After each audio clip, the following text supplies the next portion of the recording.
writer Julie Bindel. Welcome back to the programme. First of all, I mean, Justine, as part of your cabinet portfolio, you were the Equalities Minister, first openly gay woman in the cabinet. How far in your mind has Britain come in the last 100 years in terms of gender equality? I think we've come a long way. I think it's fantastic to see more women than ever before in Parliament, but we've also got a very long way to go. I mean, we're nowhere close to having a 50-50 Parliament that would broadly represent the gender split in our country. And I think Parliament has to become more diverse generally. When you look at, you know, the numbers of BME, parliamentarians, people from disabilities, it's not just about gender. Parliament needs to be a place that really does represent everyone in our country, and I think we've got a long way to go on that. Having said that, though, this is a brilliant time to celebrate how far we have come, and we should be proud of that. But if there's one thing you can learn from the suffragettes campaign, is it took decades, and this is something that needs to be stuck at for the long term. So why has it been so slow? Progress. It's interesting to look at how the suffragettes now are revered, but they were hated and treated like scum at the time. And let's not forget that, because many feminists today, particularly those more radical feminists, are called Nazis because, of course, invading Poland is the same as wanting equality with men. And, you know, we are seen as some kind of threat. Now, we've had decades, we've had hundreds of years where women have been fighting. There's never not been a women's liberation movement. And so we have to look at what the backlash is and what men have to lose if we really do free ourselves from the shackles of our oppression, because it's not just about equality.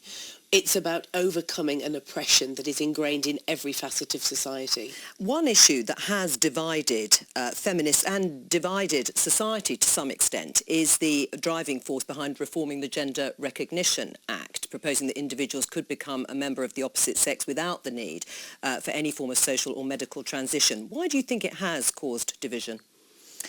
I think that it's obviously a massively sensitive area, and I think it's important that as we look at how the Gender Recognition Act's already been in operation for 10 years, that we simply say, can we improve how that works? There are probably under 400 people a year who get a gender recognition certificate. So it's sort of important to also keep this in context as well.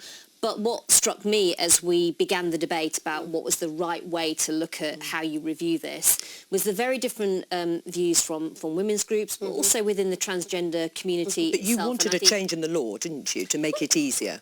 So what we were saying was we wanted to review the Gender Recognition Act. It came in 2004, see whether there were ways that it could be improved for the transgender community, but I think do that in a way that genuinely brought everyone with it on an issue that is hugely sensitive to lots of different people. Right, and you are sensitive about this issue, and it has divided feminists on both sides of this argument. Why?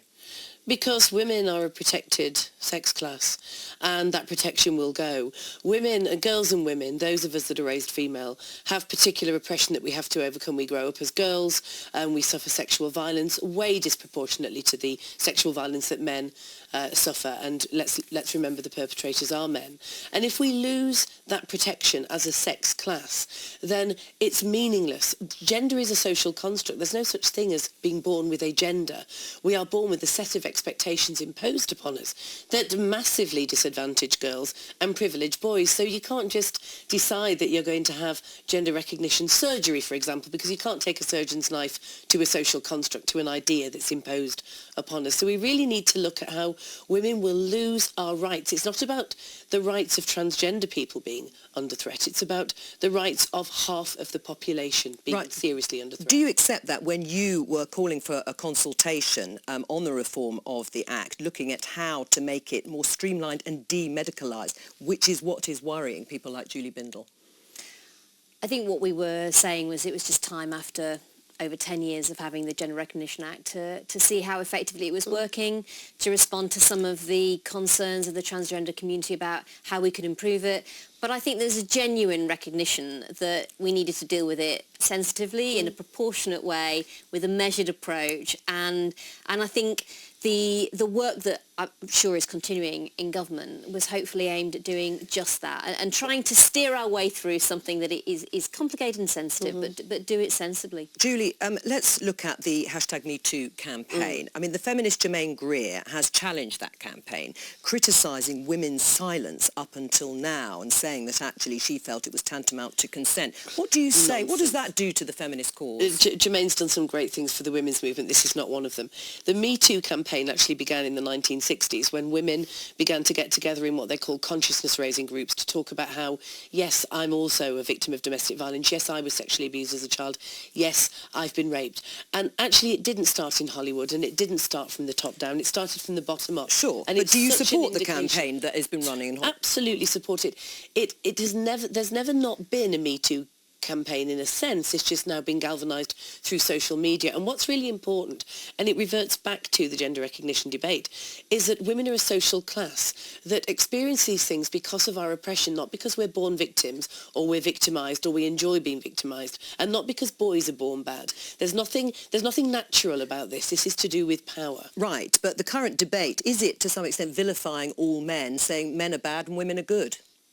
I don't think so. I think it's simply saying that actually there's a very long way to go on gender equality. There is still a real issue in terms of violence against women.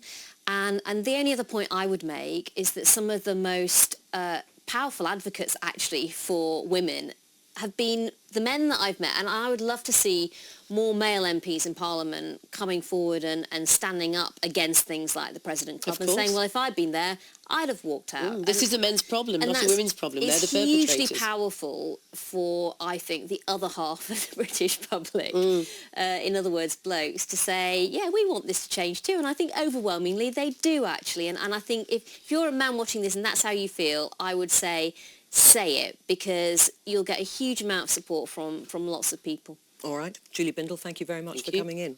Now, hunger strikes were